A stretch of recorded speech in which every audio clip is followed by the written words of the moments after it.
¿Qué pasa, chavales? ¿Cómo estáis? Bienvenidos a un nuevo capítulo de Blockchain para Inquietos. Hoy, capítulo número 81, como veis, también en formato vídeo podcast, patrocinado por El Bloque. Como ya sabéis, un espacio sin humos con la visión de Tutelus. Seguimos en Ciudad de México y tengo el placer de contar hoy con dos invitados excepcionales que vais a conocer ahora. Marta Mena, co-founder y CTO de Polybit. Marta, ¿qué tal? ¿Cómo estás? Hola, muchas gracias por la invitación, Miguel. Qué gusto estar aquí. Un placer. Y tenemos a Valentín Ibarra, socio de... ayúdame, Valentín, a ver si lo digo bien. Un despacho que empieza por... Chévez Ruiz Zamarripa. Correcto. Gracias, Miguel, por la invitación. Un bienvenido, Valentín, y un placer tenerte aquí. Mira, me gusta siempre empezar el video podcast conociendo, además de, todos tenemos nuestro personaje, ¿no?, en el mundo profesional, pero conociendo a la persona. Entonces, pues vamos a empezar por ti, Marta. Cuéntanos quién es Marta Mena, de dónde viene, qué ha hecho en la vida y, si puede ser, hacia dónde va. Claro que sí, gracias. Bueno, desde siempre me ha gustado el tema de la tecnología. Mi background es tech, soy full stack dev. También siempre me ha llamado la atención las tecnologías. He estado metida en el tema de cripto, blockchain desde hace ya varios años. No solo es como un perfil tech 100%, digamos, también tengo mi lado humano. Me encanta el huerto, la agricultura, cómo crecer tus propios alimentos. Me hace súper interesante y también me gusta el arte. Entonces, bueno, digamos que la tecnología es parte de un pilar muy fuerte. Oye, Marta, me acabas de romper un estereotipo que tenía de que no existen los full stack devs mujeres. ¿Cómo crees? Creo que eres la primera mujer que conozco full stack dev. Y lo cual me enorgullece muchísimo y me encanta, ¿no? Porque, sí. ¿Por qué cuesta tanto que las mujeres se metan en tecnología, la parte techie de verdad? Sí, yo creo que es un tema cultural que en México y sobre todo en Latinoamérica normalmente es como, se definen como perfiles para los que son ideales para mujeres, que normalmente se van como para el área de care, como doctores, enfermeras o no sé, por ese lado. Pero creo que ya está cambiando un poco ese paradigma y ya no te limitan a elegir como un perfil, pero sí creo que es un tema cultural y sí conozco pocas mujeres que están en tech, pero lo que me sorprende mucho, por ejemplo, en Web3 hay muchísimo apoyo para las mujeres en esta área, ¿no? Entonces he conocido a muchas developers Web3. Qué bueno, qué bueno. Pues me encanta, fenómeno. Valentín, Valen, ¿qué tal? Cuéntanos de dónde vienes y qué haces en la vida. Bueno, pues yo soy abogado, llevo más de 20 años en el despacho y empecé mi carrera como fiscalista, como litigante fiscal, y la vida y el mercado me fue llevando un poco al área tecnológica desde hace ya muchos años y ahora a la par de mi experiencia fiscal, pues llevo todos los temas de regulación tecnológica, fintech, cripto, tokenización, hoy que está súper de moda en México, y es un poco lo que hago. Así conocí a Marta en mi camino profesional, y hemos hecho algún proyecto por ahí juntos muy interesante. Qué bueno. Bueno, y contadme, vamos a arrancar por ahí, ¿qué habéis hecho juntos? Porque yo sé que Marta es la co-founder de Polybit. Sí. Vamos a hablar de Polybit. Marta, cuéntanos, ¿qué es, para quien no lo conozca? Claro que sí. Polybit es una plataforma que proporciona infraestructura para tokenizar proyectos, principalmente inmobiliarios, que esto se puede replicar a cualquier otro tipo de proyectos porque es tokenización, pero igual y eso lo veremos más adelante. Y Polybit nace gracias a Gabriela Mena, la CEO y co-founder de Polybit, porque ella, su background es arquitectura, es inmobiliaria y tiene muchísimos años de expertise en eso. Entonces, ella vio un nicho que podía atenderse y podía resolverse con tecnología, específicamente blockchain, que era el tema de financiamiento de un proyecto para que se lograra completar al 100%, ¿no?, en su construcción. Que cosas que no pasan en la TAM es eso, justo que un proyecto se queda a medias porque no levantó fondos, etcétera, etcétera. Entonces, con la tecnología blockchain, pues se puede resolver este problema, ¿no? No solo para el levantamiento de capital, sino la gestión y administración de los inversionistas, ¿no? Qué interesante. Y claro, estáis juntos, Valentín, a Marta, porque claro, aquí esto cuando planteáis hace unos años, cuando arranquéis tokenización inmobiliaria, instrumentos financieros, esto a nivel regulatorio valen, ¿qué es? Estalla la cabeza, ¿no? Alguien que no sepa todavía de esto. Sí, sin duda. La verdad es que la regulación, que hoy todavía es muy incipiente en México, lleva muy poquitos años. Empezaron muchos negocios en el sector fintech antes de 2018, que es cuando se empezó a regular estos temas, y era muy complicado implementarlos, porque tenías que utilizar legislación que teníamos de hace más de 100 años para un negocio que lleva, pues a lo mejor una década o un poquito más en el mundo. Entonces, eso es muy complejo. Entonces, no es que no esté regulado, simplemente la regulación vieja que tenías que aplicar, pues era muy complicada para este negocio nuevo, ¿no? Entonces en aquellos entonces tuvimos que idear, ser muy creativos, ser cuidadosos también para no violar la ley, etcétera. Y ahora ya a partir del 2018, que se empezó a regular todos estos temas, fue un poquito más sencillo por algunas partes y más complicado por otras, porque hay negocios que están muy restringidos todavía. ¿Cómo Entonces, cuáles? Ha sido un reto, ¿no? Bueno, el tema de captación de recursos, por ejemplo, siempre Claro. es un reto, ¿no? Claro. Y es normal que lo sea porque, pues, al final estás hablando del dinero de la gente en manos de alguien, ¿no? Entonces, es un reto hacer todo este tipo de negocios que requieren captación de recursos para financiamientos, etcétera, es un reto. Y de la mano está el tema de la regulación del mercado de valores y de los valores que no están necesariamente corriendo a través de estos canales institucionales, que también la regulación es muy estricta y también tienes que jugar con esa regulación para cumplirla y a la vez, pues tratar de impulsar el sector o estos negocios disruptivos y novedosos, ¿no?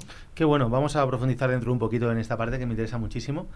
Marta, volviendo a Polibit y a la tokenización inmobiliaria, ponnos un ejemplo, ponnos un caso de uso de un proyecto, cómo funcionaría en Polibit, desde la necesidad hasta la ejecución. Sí, por supuesto. Digo, previo a llegar y decir, necesito tokenizar algo, es necesario un análisis, ¿no? En un análisis de dónde está el proyecto, qué es lo que necesita, si el proyecto es viable para ser tokenizado. Que no funciona así siempre, ¿no? Porque a lo mejor las personas creen que todo se puede tokenizar, pues no, tiene como ciertas características, ¿no? Pero bueno, escenario ideal, tienes un proyecto que quiere ser tokenizado y quiere tener parte de, levantar el capital por una parte de ese proyecto, ¿no? Entonces... Vamos a suponer, ¿no? Pues una promoción inmobiliaria para hacer un pequeño edificio de departamentos. En este caso, vamos a suponer que existe, ¿no?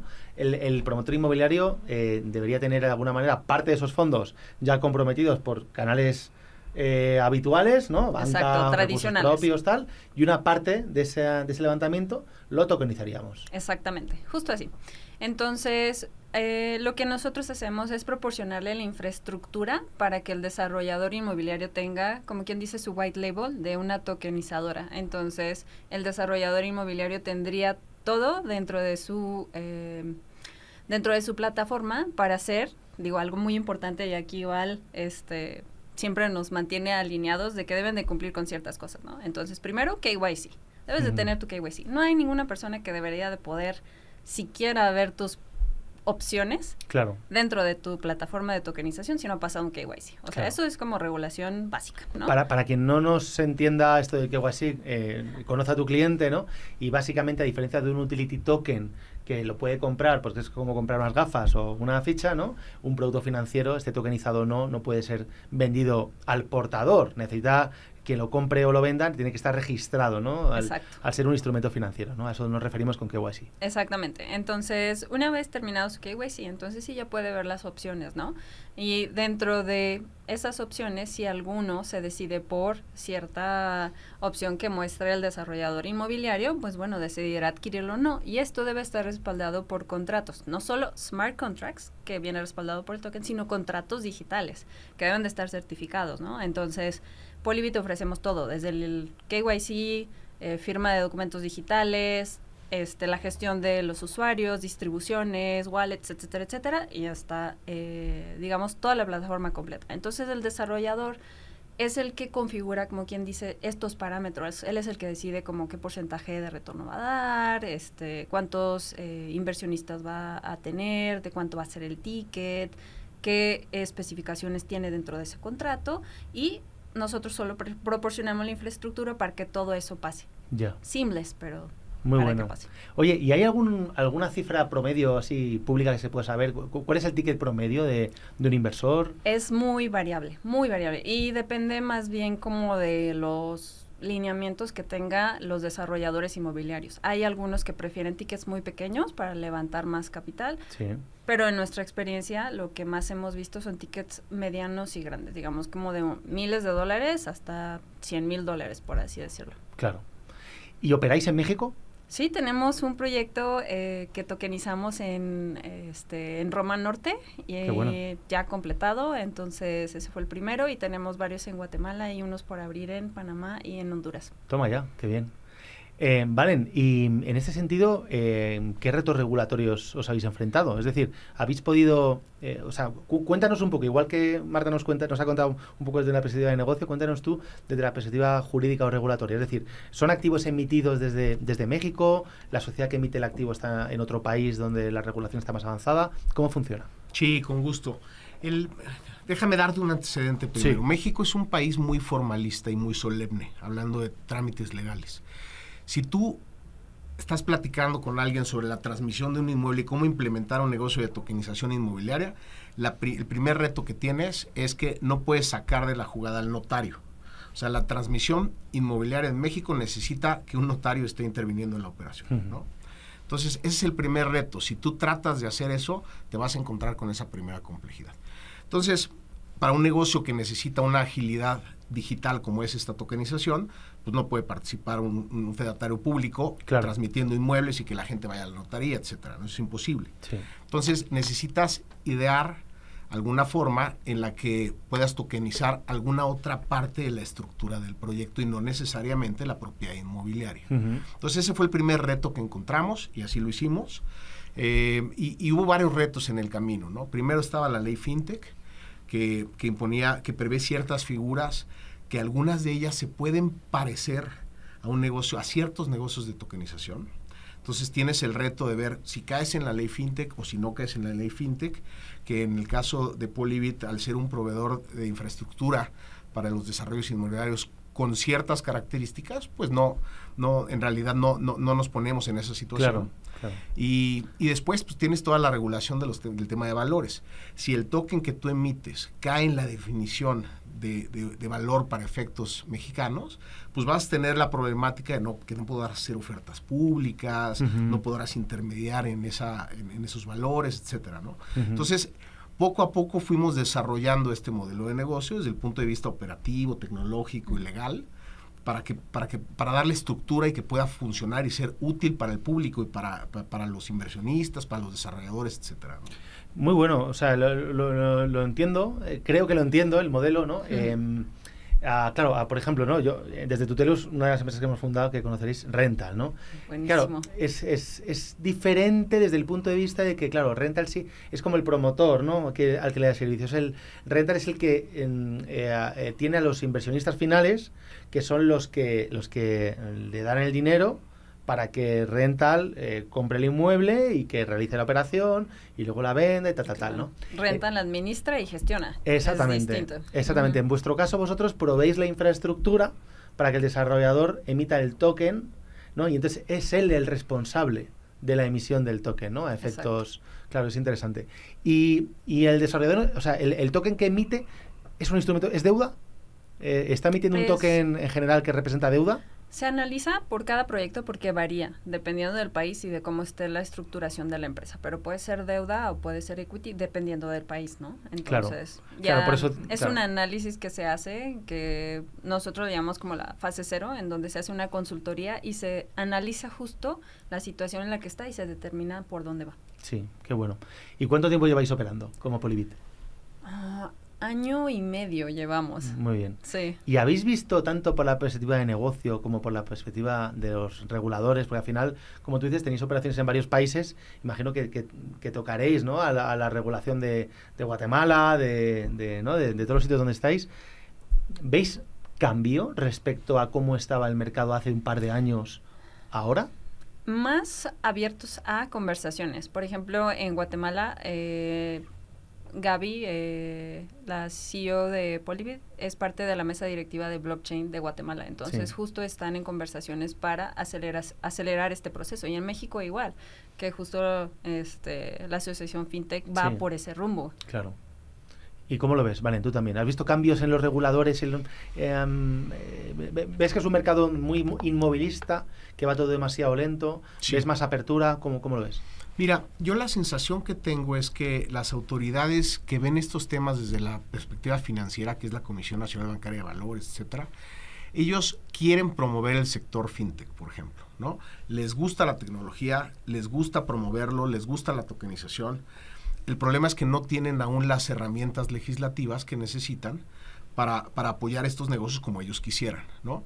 Y este tema a nivel legislación, el Congreso de la Unión, que es quien a nivel federal debiera emitir esa legislación, creo que hoy en día tiene muchas preocupaciones distintas a la de regular este tema. No es una de las prioridades del gobierno, sin duda alguna.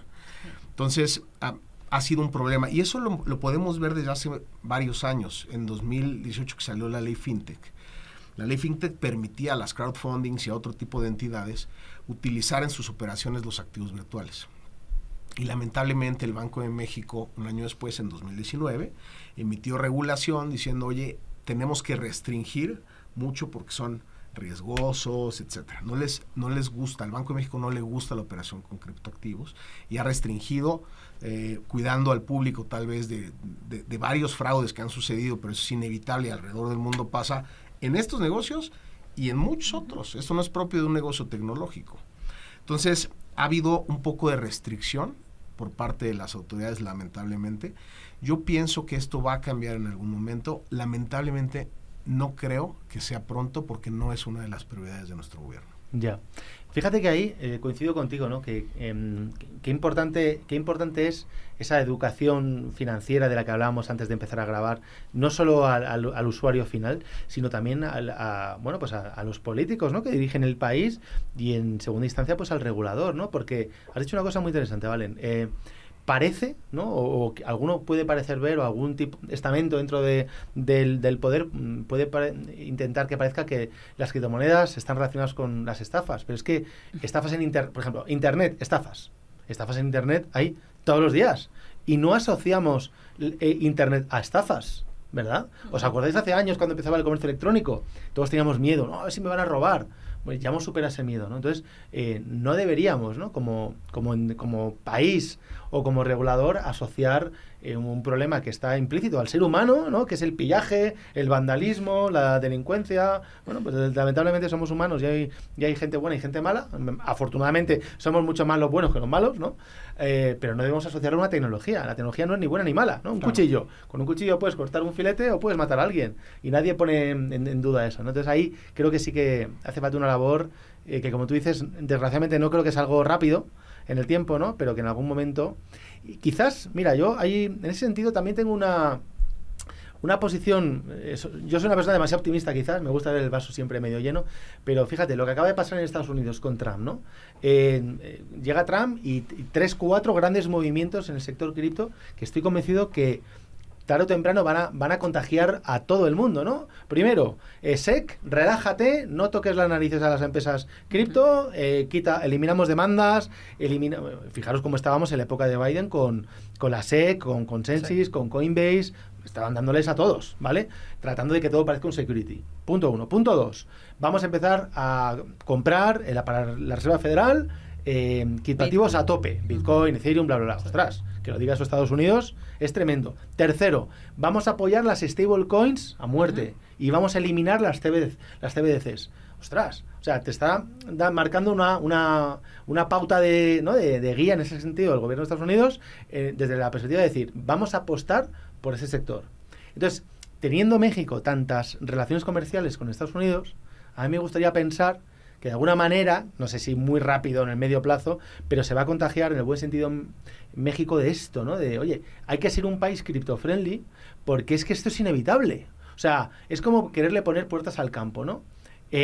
Europa, como siempre, ¿no? Ya sabéis, vengo de España, en Europa hacemos todo mal y tarde, ¿no? Entonces, ¿qué pasa? Sobreregulamos, ¿no? Ahí estamos regulando lo del taponcito este que no se puede quitar, ya lo hemos regulado. No hay ningún fabricante de botellas de agua en Europa que como aquí en México. Esto es imposible, macho. Es increíble. Tenemos el taponcito pegado. Y hay regulación antes de que haya mercado. O sea, antes de que haya mercado de activos digitales tenemos regulación. Pero si es que no hay empresas, saca la regulación. ¿Qué hacemos los emprendedores? Al final, digo de Europa o digo de cualquier lugar del mundo, el emprendedor se busca la vida. ¿Que me lo pones difícil? Y más en el 2025, una época en la cual montar empresas es online todo, fácil, rápido, barato, pues me voy a la regulación más favorable, ¿no? Entonces, sería una pena que México dejara pasar esta oportunidad. Yo espero que no ocurra, ¿no? Porque por volumen, por tamaño de país, debería liderar, ¿no? La tokenización y los activos digitales en la región. No sé cómo lo veis. Sí, totalmente. O sea, tocaste un punto muy importante. Esto es en beneficio del país más que otra cosa. Claro. Lo que sucedió cuando empezaron a restringir este tipo de negocios criptos o la operación con criptoactivos es que las empresas empezaron a salirse de México o empezaron a ubicarse en otras jurisdicciones a pesar de que a lo mejor los emprendedores, los accionistas eran mexicanos.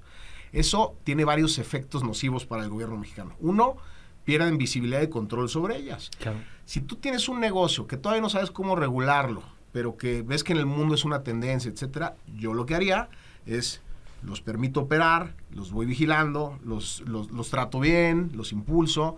Eso te va a generar algo de control, visibilidad en temas de prevención de lavado de dinero, recaudación fiscal, sin duda. Claro. Lo que sucedió es que el gobierno perdió visibilidad y perdió recaudación. Y eso es terrible, nada más por no querer hacer lo que debemos hacer, que es regularlo adecuadamente, ¿no? Totalmente.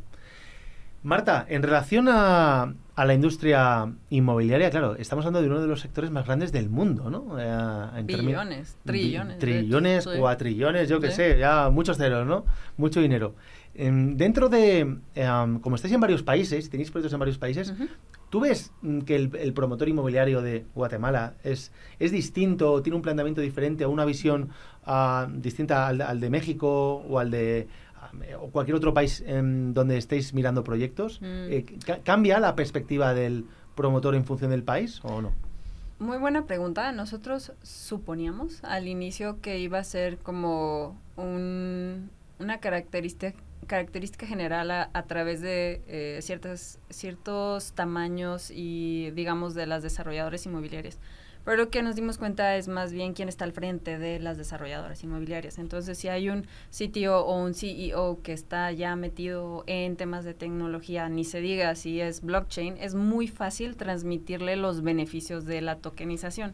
Versus si hay alguien que es meramente tradicional, cuesta mucho trabajo y educación poder transmitirles esto. Entonces, más bien creo que es el perfil de la persona que está al frente del desarrollador inmobiliario. Claro. Como quien dice. También un tema, me imagino, muy generacional, ¿no? No es lo mismo hablar con un promotor inmobiliario de 70 años que con uno de nuestra edad que intenta ya hacer cosas diferentes, innovar, todo esto, ¿no? Sí, justo. Claro.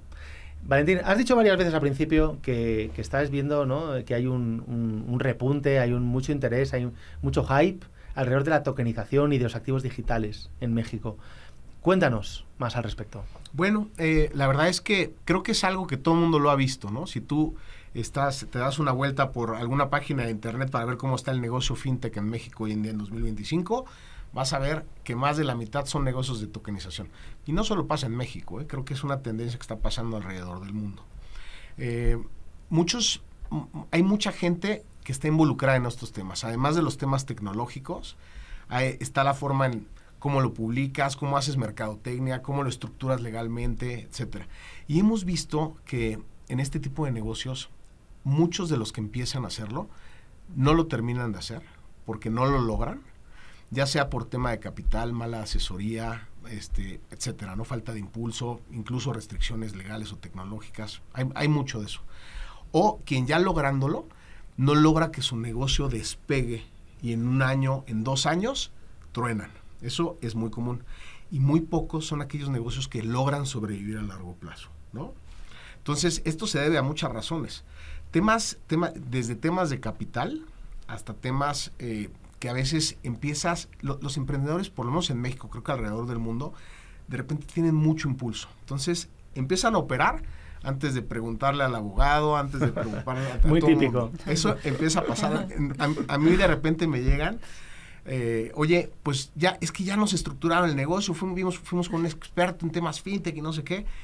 Y le digo, ¿y entonces qué está pasando? Bueno, pues estamos pagando 80% de impuestos. ¿Qué sucedió? Claro, fíjate. Y la verdad es que un tema interesante, y esto pasa en muchas materias, pero por ejemplo el tema fiscal, de repente empieza un negocio muy bien en lo regulatorio, en lo operativo, comercial, y no se dan cuenta lo importante que es un tema fiscal, porque un tema fiscal, Marta lo sabe muy bien, te puede tirar un negocio cripto, un negocio fintech o de tokenización, si no lo prevés bien desde el inicio. Entonces, cosas así están pasando en México y que son preocupantes, pero no es otra cosa más que falta de educación de negocio, comercial, financiera, etcétera, ¿no? Mira, esto es un tema muy interesante y además voy a parecer una expresión muy española, quizás el abuelo cebolleta. Voy a parecer que soy un poco casposo o rancio por lo que voy a decir, ¿vale? Pero en el fondo la experiencia es un grado, uno ya tiene algunas canas y como tú decías, ¿no? Pues uno ha vivido ya tantas situaciones que los jóvenes, de verdad, hacedme caso que hablo desde la experiencia. Fíjate, con tanto GPT que hay ahora, yo creo que hay mucha gente que se cree que eso es infalible y que dirá, bueno, ¿para qué voy a contratar a un abogado si tengo a GPT ahí, que le pregunto algo y me hace el contrato y me da la solución? Entonces, claro, no nos olvidemos que al final, detrás de cualquier negocio tiene que haber personas, ¿no? Entonces, no deberíamos confiar aspectos críticos, la fiscalidad, la regulación, el no sé qué, a la forma fácil de hacerlo, ¿no? Que es, todos estamos cómodos en nuestra casa, en la cueva, en la oscuridad, pero no tengo que hablar con nadie, pregunto, es gratis, 20 euros al mes, GPT-4, y ya está, y me lo resuelve, ¿no? No, tío, no hagas eso, que la puedes liar bien gorda, o sea, habla con un profesional, ¿verdad? Y es algo que hay mucho emprendedor contagiado, en el buen sentido de la maravillosa innovación que tenemos hoy en día, la inteligencia artificial generativa, bla, bla, bla. Sí, todo es genial, pero tienes que saber dónde ponerle límites, ¿no? El otro día me preguntaban, oye, ¿y todavía no estáis integrando agentes de IA para compra de criptos de forma descentralizada? Y vamos a ver, tío, una cosa es utilizar una inteligencia artificial generativa para hacerte una foto, una imagen, y hacer un vídeo, y maravilloso, el vídeo este que se ha movido mucho estos días del Papa Francisco con Jesús por ahí volando y no sé qué, ¿no? Es muy divertido y es muy guay, pero eso no hace daño a nadie. Pero ¿confiarías tú tu dinero, el patrimonio de tu familia, a un bot que no sabes cómo funciona por dentro, pero que hace cosas? No sé, llámame antiguo, pero hoy a lo mejor no lo confiaría, ¿no? Entonces aquí hay que romper un poco una lanza a favor de los profesionales, porque está muy bien toda la tecnología, pero no nos olvidemos que una mala decisión puede arruinar una empresa. Sí, sin duda. Y más si lo piensas a largo plazo. O sea, nosotros definitivamente buscamos asesoría, la mejor asesoría en México, porque justo dijimos, este negocio no es para un año, no es para 2, no queremos estafar a nadie, o sea, para nada. Queremos hacer las cosas bien y cómo vamos a llegar allí, a ese punto, ¿no? Sí, totalmente. Oye, Marta, tengo curiosidad, y ya que eres la CTO y que sabes hablar en idioma técnico, cuéntanos un poco, ¿no? Sobre el stack tecnológico que habéis montado. Yo creo que eso es algo que nos va a gustar a todos los techies que escuchan este podcast. Sí, claro. Iniciamos con tecnologías, digamos, full desarrollo, code, y ahora nos montamos a low code. No es AI generado, porque quienes tienen experiencia y sobre todo los devs se van a dar cuenta que el AI realmente no es un AI, o sea, es un minion que te ayuda a hacer las cosas para gente que no tiene experiencia. O sea, sí creo que va a suplir como un perfil junior, puede ser que sí, pero un perfil senior no, porque hay que hacer las cosas bien, ¿no? Entonces, nos fuimos por low code, nos fuimos por tecnología en cloud, no hace sentido tener tus propios servidores, a lo mejor ya montando una operación de miles de millones de usuarios, pues probablemente sí, pero por lo pronto no. Entonces, cloud, low code, y tenemos un proveedor de, por ejemplo, de wallets, que justo es el proveedor de Bitso. Entonces sí buscamos partners y proveedores que sean reconocidos a nivel internacional y que tengan una trayectoria, ¿no? Justo para garantizar el largo plazo. Muy bien, muy bien. ¿Y en qué blockchain utilizáis? Justo ganamos un grant en Polygon, entonces vamos a montar todo en Polygon. Ay, qué bien, qué bien. Enhorabuena. Gracias. Fenomenal. ¿Cómo veis también en ese sentido el mercado, ya no solo de la tokenización, que estamos hablando mucho de tokenización, vámonos un poco a la parte que la audiencia más conoce y más está familiarizada, que es la parte de cripto pura y dura? ¿Cómo veis que, el estado hoy en día, el estado del arte del cripto en México y en la región en general? Y también si percibís cambios respecto a cómo estaban, ya sea en términos de adopción, en términos de educación financiera, el mercado hace un par de años respecto a ahora. ¿Cómo lo veis? Vale, empezamos por ti. Bueno, yo lo que creo es que lleva varios años de moda. O sea, esto no es nuevo. A la gente y sobre todo a los jóvenes les encanta invertir en cripto.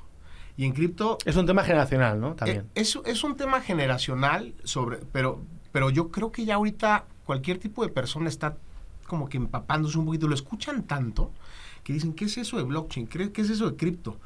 ¿Cómo que hay gente que se está haciendo millonaria con cripto y yo no tengo ni siquiera, ¿no? Entonces empiezan a invertir en eso. Muchas personas lo están haciendo, tanto a nivel inversionista como a nivel emprendedor. Y para muchas cosas, porque no solo está la gente que quiere meter su dinero para en 10 años retirarse, sino que hay gente que dice, hay que hacer negocios con esto, ¿no? Y yo veo que está de moda, yo veo que es algo que la gente ya está entendiendo más, que se está educando más. Y eso, pues, es muy benéfico para el sector, porque ya te quitas todos esos pensamientos negativos que luego tienen, y a lo mejor es generacional, que dicen, no, es que los temas cripto son estafas todos, ¿no? Uh-huh. Pero creo que ya la gente está mucho más preparada en estos temas, sobre todo los jóvenes, y ya se están quitando mucho estas ideas, ¿no? No sé cómo lo ves tú, Marta. Sí, justo. Y creo que también la tecnología ayuda en esto. Entonces, por ejemplo, hace años, pues tener una wallet era un pain, o sea, era difícil, hacer transacciones era como, ay no, y el gas fee, ¿qué es eso? O sea, ahorita ya lo hacen transparente, entonces simplemente crear una wallet, pues lo puedes hacer con un social login. ¿Quién no usa social logins, no? Entonces creo que la tecnología también ha favorecido mucho a la adopción. Qué bueno, qué bueno. Has tocado un tema muy relevante, Valen, y fíjate que yo creo que... voy a filosofar un poco, pero creo que cada generación necesita buscar un referente a nivel de narrativa de inversión. Es decir, los boomers, nuestros padres, pues descubrieron el real estate y hicieron, pues comprando casas en los años 60, 70 a $20,000 y vendiéndolas últimamente a millones, ¿no? La generación de los 70, seguramente 80, descubrió la inversión en bolsa, en los SP500, y los que entraron pues en las empresas de principios de los 80, a las valoraciones de principios de los 80, pues imaginad los múltiplos que han hecho, ¿no? Poder haber entrado en Apple o en Microsoft, ¿no? Cuando eran empresas muy chiquitinas. La generación de los años 90, finales de los 80-90, esa gente que ya estaba en Internet, muchos de ellos fueron los que descubrieron Bitcoin. Uh-huh. Entonces, esa generación, ¿no? Ya empezó a encontrar los criptoactivos, pero muy centrados en Bitcoin, y ganaron mucho dinero con Bitcoin. Los más jóvenes necesitan otras cosas, ¿no? Necesitan otras narrativas. Entonces, es donde el fenómeno cultural de las meme coin y de las altcoins empieza a coger valor, ¿no? Seguramente porque dentro del pensamiento de cada uno diga, oye, mis padres son el joven, me voy a generación Z, los más jóvenes, dicen, mis abuelos sí, ganaron mucho dinero con el real estate, mis padres con la bolsa, mi hermano mayor o mi tío mayor descubrió Bitcoin. Yo necesito encontrar otras cosas, ¿no? Y es cuando aparecen ahí las altcoins, las meme coins y en definitiva el mundo cripto. Entonces sí que creo yo que tiene que ver mucho con las generaciones, ¿no? Ningún chaval de estos se plantearía invertir de forma tradicional en una acción de la bolsa de Chicago, ¿no? Es imposible, ni siquiera en un ETF. Tiene que buscar algo más práctico y desde el móvil. Y a lo mejor algo más atractivo, ¿no? Porque también creo que es un tema de ambición. A lo mejor padres y abuelos son más cautelosos en qué invierten y prefieren como menos riesgo, pero más seguridad, ¿no? Y los jóvenes son más arriesgados, ¿no? Totalmente. Entonces buscan algo más redituable, a corto plazo. Lo cual además tiene todo el sentido del mundo porque el joven no tiene patrimonio, lo tiene que generar, y el mayor lo que quiere es preservar ese patrimonio, no perderlo. Entonces, claro, la aversión al riesgo de un chaval es cero. Por eso le puede meter a un token que no sabe ni lo que es, pero que acaba de salir, que ha visto que va hacia arriba y que dice, venga, le voy a meter a eso, ¿no? Porque me gusta la filosofía. Pero eso está claro. ¿Y cómo veis México este 2025? ¿Cómo veis los países limítrofes? ¿Es un buen momento para empezar negocios digitales basados en tokenización?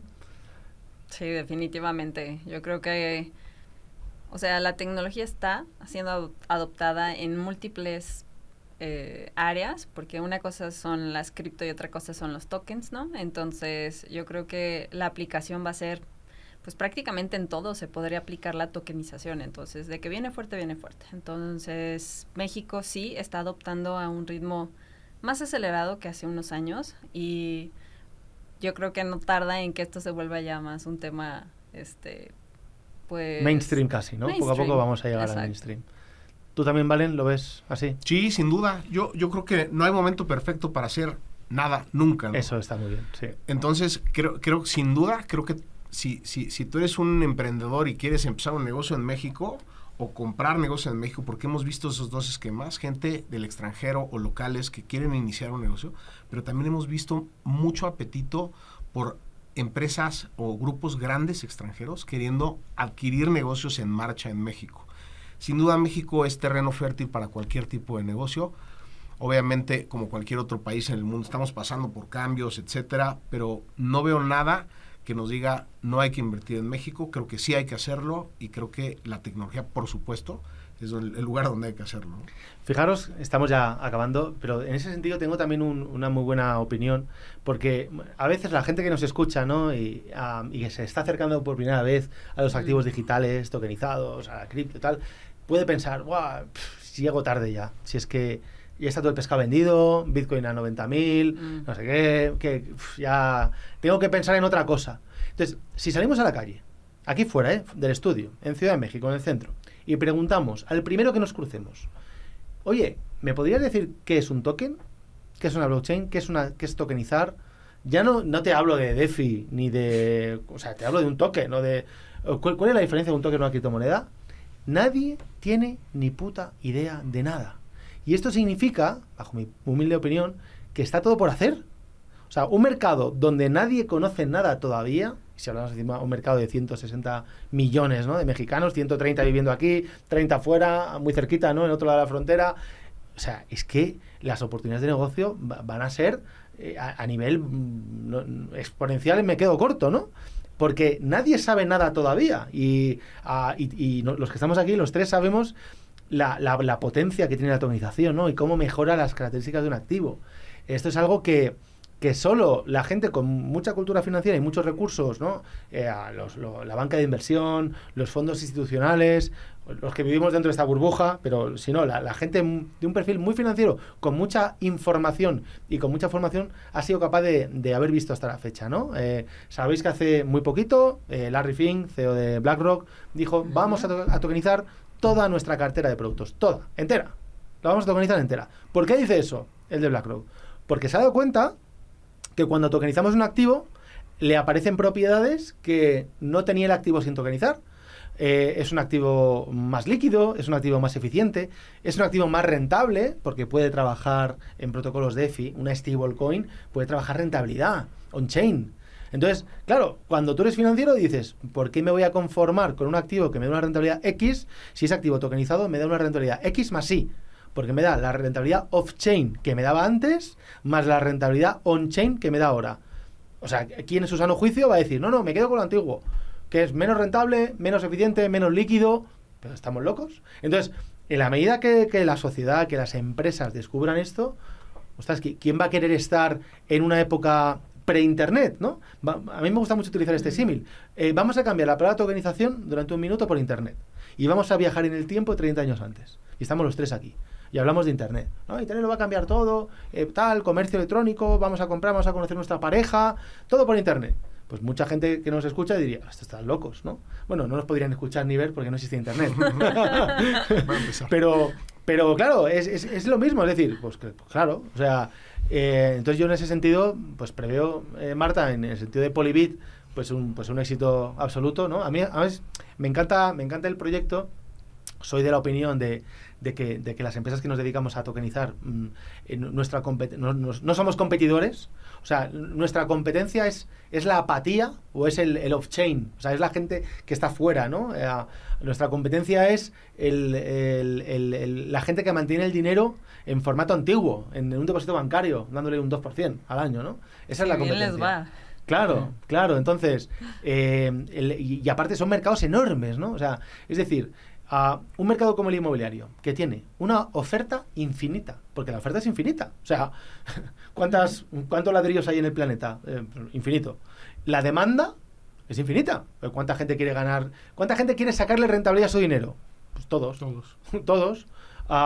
Y luego encima el propio inmobiliario tiene muchísimos verticales, porque habrá gente que le interese inmobiliario residencial, inmobiliario comercial, inmobiliario industrial, el co-living, el coworking, el urbano, el vacacional. O sea, es increíble, ¿no? Entonces, bueno, pues todo lo que podamos aportar nosotros desde Tutelus, desde la humildad a Polibit, pues nosotros lo haremos encantados, Marta. Muchas gracias, Miguel. Y Valen, y a ti, pues, ¿qué te voy a decir, macho? Pues si te dedicas a asesorar a startups y empresas en cuanto a tokenización, pues yo creo que vas a tener que contratar a mucha gente.